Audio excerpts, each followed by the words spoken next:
Información, diálogo y análisis con nuestros invitados.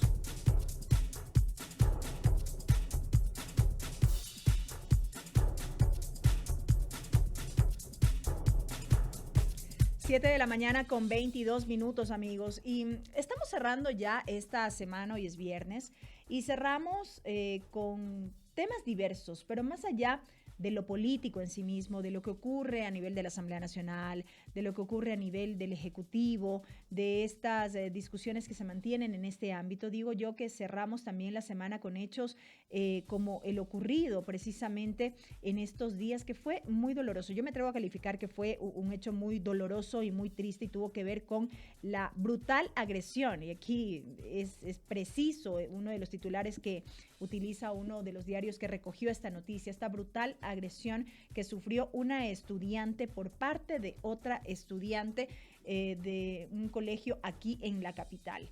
Creo que muchos inevitablemente accedimos a estos videos, al menos dos que fueron grabados, en los que se recogen estas escenas muy violentas de esta agresión, que nos pone a muchos a pensar, no solo dentro de la comunidad educativa, sino en casa.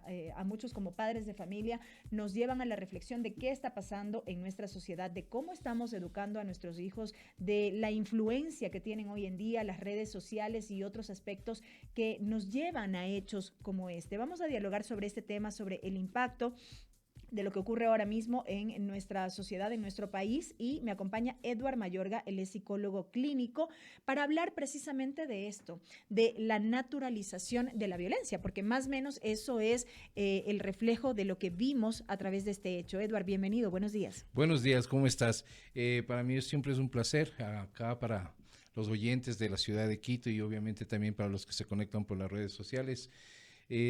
Bueno, sí, realmente lo que tú has manifestado, este video que tuvimos acceso a algunos, a mí me lo mostró mi esposa y me lo dice, mira lo que está pasando.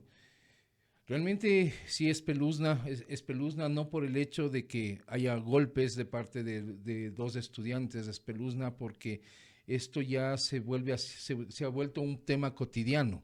Lo están registrando, lo están mandando por las redes sociales y lo siguen promocionando, lo siguen repartiendo en las redes sociales como algo como un premio, como una situación que es normal.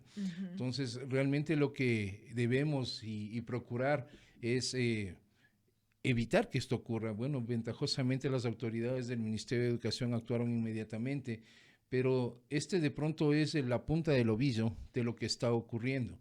Lamentablemente, a mí más me puso en una situación muy difícil el ver que hay unas 10, 12 personas alrededor de esta pelea y nadie hace nada. Y nadie hace nada, más bien había por ahí de fondo unas palabras de aliento, le decían cómo hacerlo, qué hacerlo y un poco más endurecer brutalmente este ataque. Entonces, por allá un par de personas se escucha, ya déjale, ya fue demasiado. Pero no, o sea, fuera de esas palabras no hubo una sola persona que se acercara y separara esa situación, que detuviera esa situación de violencia. Entonces, como que estamos normalizando estas conductas. Lamentablemente la violencia ahora la vimos en una violencia física y brutal, ya con una forma de provocar ya un daño severo. Correcto. Ya no es una situación... Sin medir consecuencias. Exactamente, un mal golpe y esto podía terminar en la muerte de esta muchacha. Entonces, son situaciones complicadas. Creo que tenemos que ir viendo qué estamos haciendo dentro de nuestros hogares, qué estamos haciendo en las instituciones educativas, qué estamos haciendo frente a estas situaciones de violencia que la vivimos todos los días. Prendemos cualquier noticiero y estamos viendo violencia. Nuestro país está viviendo violencia y es en definitiva el tema del narcotráfico, en temas de la criminalidad. La criminalidad en sí son actos de violencia que se están reproduciendo en los otros estamentos sociales en los que vivimos. Entonces, esto se reproduce en cadena. ¿Sí? Edward, a mí me parece fundamental seguir hablando de estos temas y que no queden en el mero hecho de esto fue lo que se registró, las autoridades educativas tomaron acción en un primer momento desde el punto de vista educativo, psicológico y demás con las familias, etcétera. Hay que seguir hablando de esto. ¿Por qué? Porque bien decía, esta es apenas la punta del iceberg y así también lo calificaba nuestra invitada en el espacio de entrevistas que tuvimos hace minutos en Las Madrugadoras, en donde también abordábamos este tema. ¿Por qué digo que es importante? Porque son múltiples los factores que hay que analizar alrededor de este hecho puntual. Usted ya lo decía, la impavidez de los mismos chicos, estudiantes que se limitaron a ver, a alentar, a grabar. En otros casos nadie hizo absolutamente nada más. La actitud de la agresora, la actitud también de la víctima, que eso fue algo que me llamó mucho la atención. Sin capacidad de poder defenderse o de poder reaccionar, desde mi punto de vista esto dice bastante también, porque muy probablemente esa joven fue víctima permanente a lo largo del tiempo por parte de la agresora hasta terminar quizá en este hecho violento. Por supuesto, o sea, la violencia siempre genera, es como un círculo, ¿sí? La violencia pasa por 3 fases. Generalmente la primera fase es esta fase que no pasa nada, ¿no? Es una luna de miel, no ocurre nada, la situación está bien, todos estamos bien.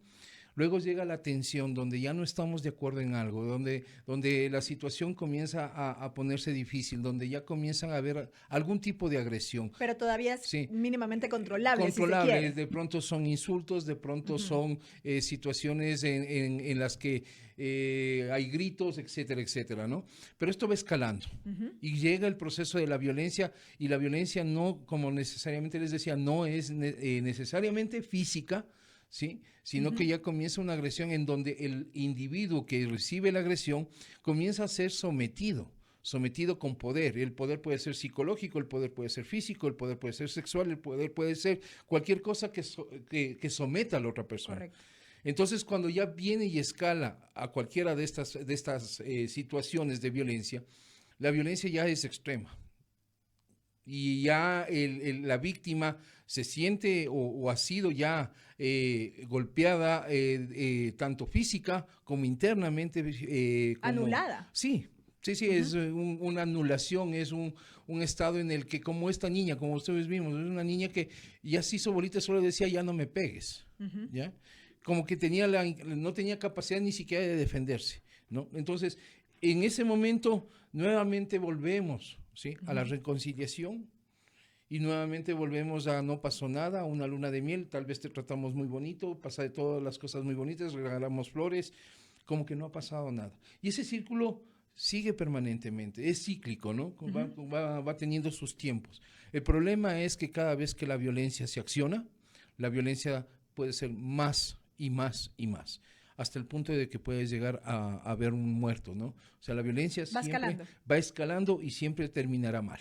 La violencia venga de donde venga, sea entre hombres, sea entre mujeres, hombre-mujer, mujer-hombre, niño-anciano, anciano-niño, mujer-niño, etcétera, lo que sea, la violencia es violencia, y la violencia escala y la violencia tiene consecuencias, y consecuencias graves. Ahora bien, decíamos al inicio de esta entrevista, ¿qué está pasando con nuestros niños, con nuestros adolescentes, con nuestros jóvenes hoy en día?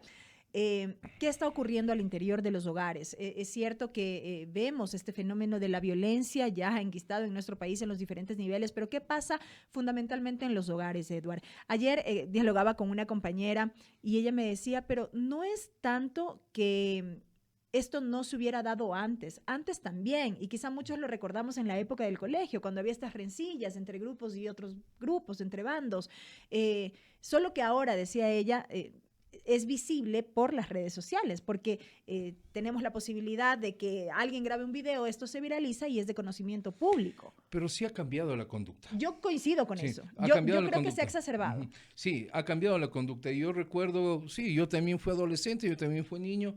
Había a veces esto, ¿no? No estábamos de acuerdo con otro muchacho, nos dábamos de trompones, pero nunca se le pegó en el piso, peor patearle en el piso o peor aplastarle la cabeza. O sea, había un acto de caballerosidad, entre comillas, ¿no? Porque violencia es violencia. Pero sí, la conducta ha cambiado, se ha hecho más violenta.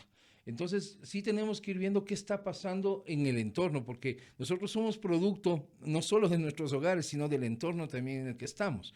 Entonces, una conducta o se la ratifica o se la corrige. Entonces, esto viene obviamente desde casa. Si en casa nosotros tenemos situaciones que a veces trastocan un poco el estado mental de las personas. Cuando, por ejemplo, la persona que dice que nos ama, nuestros padres, ¿sí? Nos pegan, ¿sí? Entonces estamos relacionando muchas veces en nuestra cabeza que el que me ama me pega. Y me llevo toda la vida con Porque esa eso es cosa. bueno para mí para corregir mi conducta. Exactamente, quizás, ¿no? Quizá. Y muchos escuchamos a veces que decían, a mí me pegaron y no me ha hecho nada. Yo soy producto de que me pegaron. O sea, yo sí me preocupa que digan ese tipo de situaciones. No es que, yo creo que fuimos seres humanos porque aprendimos a respetar. No estamos de acuerdo, nunca estuve yo de acuerdo que a mí me pegaran. Ni creo que estoy de acuerdo que a nadie se le pegue, porque no son las formas de aprender. Quizás tal vez había un poco más de restricciones, había límites en la sociedad. Se decía qué se podía y qué no se podía. Y había también respeto por parte de quienes debían cumplir esos límites. Exactamente. Los límites son súper importantes. Había un tema de un apego también, si quieren ustedes, al tema de la fe, había apegos a temas de la moral, había apegos a ciertas conductas que también nos iban alimentando de estos límites, ¿no?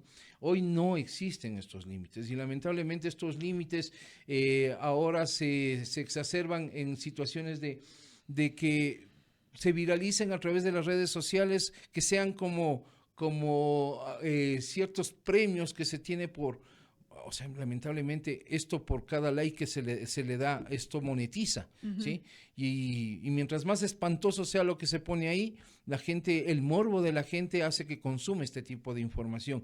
Entonces, muchas veces ni siquiera estamos pendientes de qué mensaje estamos dando a la sociedad. Netamente estamos pensando en el tema de monetizar a través de los views que tienen en cada una de las redes sociales. Entonces, eso ha desnaturalizado el hecho de que, o sea, no me pares el video, o sea, no pares el video porque me quitas views. Entonces, déjale que se dé el video. Entonces, no estamos actuando por una conducta ni siquiera humana. Ya estamos actuando por meramente un interés económico, que puede ser una de las posibilidades. O la otra es la total naturalización, ¿sí? Ya de la violencia. Vuelvo al rol de los padres, Edward. Los límites son importantes, decía, la violencia no es el camino adecuado para corregir conductas, pero vamos un poco más allá todavía. ¿Qué pasa en los entornos? Decía yo. Analizando este tema, veíamos, por ejemplo, las carencias que tienen hoy en día nuestros jóvenes en cuanto a afecto, en cuanto a atención, en cuanto a contención, apoyo emocional, el ser escuchados, el no contar con tiempo de calidad para pasar con sus padres o con quienes forman parte de su núcleo familiar. Justamente, a ver, aquí podríamos pensar en dos cosas muy importantes.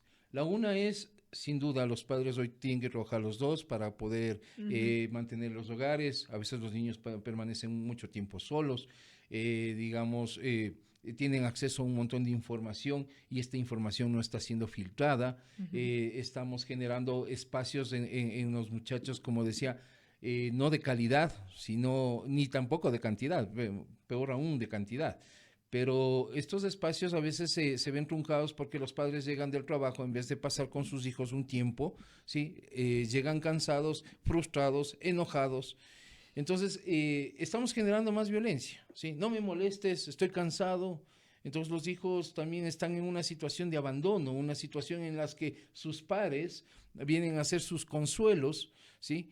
Y de pronto el hecho de apegarse a grupos, aquí son vulnerables, por eso caen en pandillas, por eso son vulnerables, caen en temas de adicciones y generan espacios más de violencia, ¿no? En donde tienen que cumplir ciertas conductas para ser parte de una pandilla o para ser parte de un grupo, para caber en el grupo. Entonces, parte de estas conductas que tienen que cumplir son conductas violentas. Entonces, los padres sí es importante que tenemos que dejar de lado, ¿sí? ese hecho de pensar de que estoy cansado. Sí, por supuesto que estás cansado, pero date un tiempito.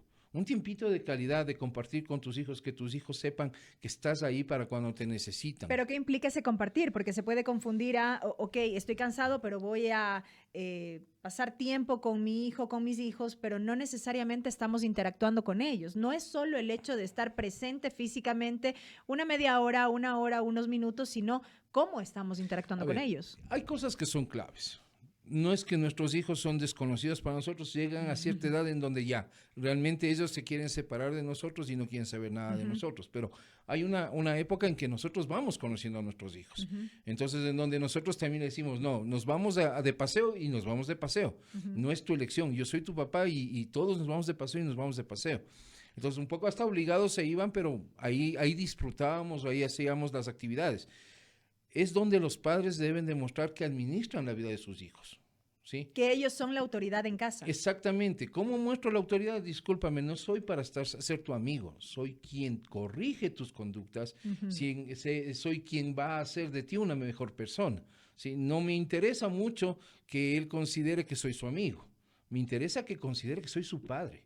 Porque también esa relación de iguales no debe haber. Papá y mamá son papá y mamá.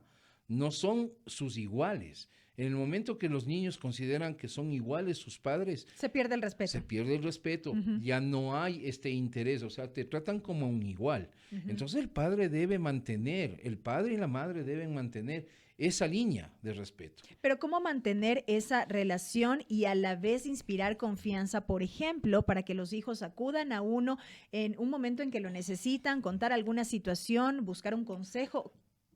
¿Cómo poner en balanza ambos aspectos? Siendo claro, hablando. Primero es hablando, o sea, no es ocultando, no estoy haciendo nada malo como papá o como mamá. No estoy haciendo nada malo. A ver, hijito, ¿sí?